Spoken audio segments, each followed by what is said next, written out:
আগামী ত্রয়োদশ জাতীয় সংসদ নির্বাচনকে সামনে রেখে ফরিদপুর ৪ আসনে বিএনপি মনোনীত প্রার্থী শহীদুল ইসলাম বাবুলের পক্ষে ভাঙ্গার কাউলিবেড়া ইউনিয়নে অনুষ্ঠিত হয়েছে এক মতবিনিময় সভা। মঙ্গলবার বিকেলে ইউনিয়ন বিএনপির আয়োজনে পল্লীবেড়া ঈদগাহ মাঠে অনুষ্ঠিত এই সভায় প্রধান অতিথি ছিলেন ভাঙ্গা উপজেলা বিএনপির সাধারণ সম্পাদক মোহাম্মদ আইয়ুব আলী মোল্লা। সভায় বক্তারা বলেন, পরিবর্তনের লক্ষ্যে জনগণ ঐক্যবদ্ধ, আর বিএনপি সেই পরিবর্তনের নেতৃত্ব দেবে। নেতারা আগামী নির্বাচনে ধানের শীষে ভোট চেয়ে বিএনপির পক্ষে জনমত গঠনের আহ্বান জানান। বিস্তারিত থাকছে ওয়াহিদুজ্জামানের তথ্যচিত্রে। ফরিদপুর ৪ আসনের বিএনপি মনোনীত সংসদ সদস্য পদপ্রার্থী শহীদুল ইসলাম বাবুলের পক্ষে ভাঙ্গা উপজেলার কাউলিবেড়া ইউনিয়নে অনুষ্ঠিত হয়েছে এক মতবিনিময় সভা।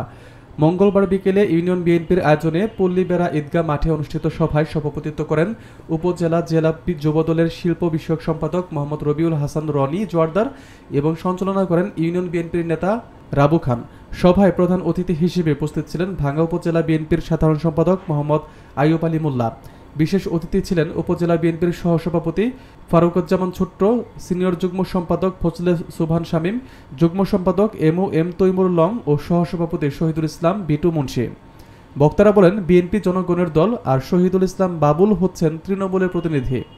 আইয়ুব আলী মোল্লা জানান, কাউলিবেড়ার তরুণদের ভালোবাসা থেকে অনুপ্রাণিত করেছে এবং বিএনপি ক্ষমতায় গেলে শিক্ষিত যুবকদের কর্মসংস্থান ও বেকারত্ব নিরসনে কার্যকর পদক্ষেপ নেওয়া হবে।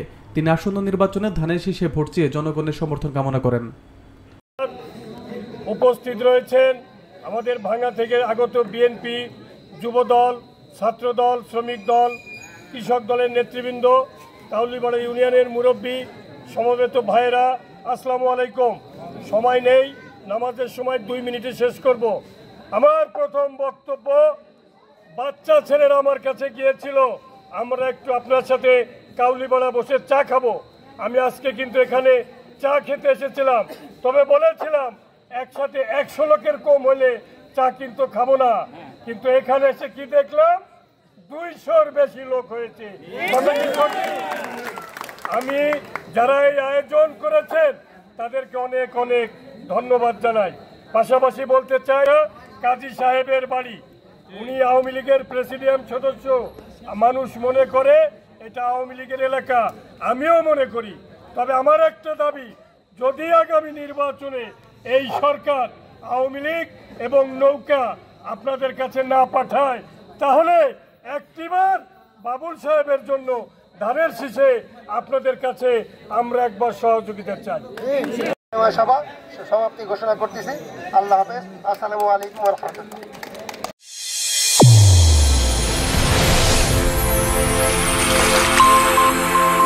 চ্যানেল A1 হৃদয়ের স্পন্দন।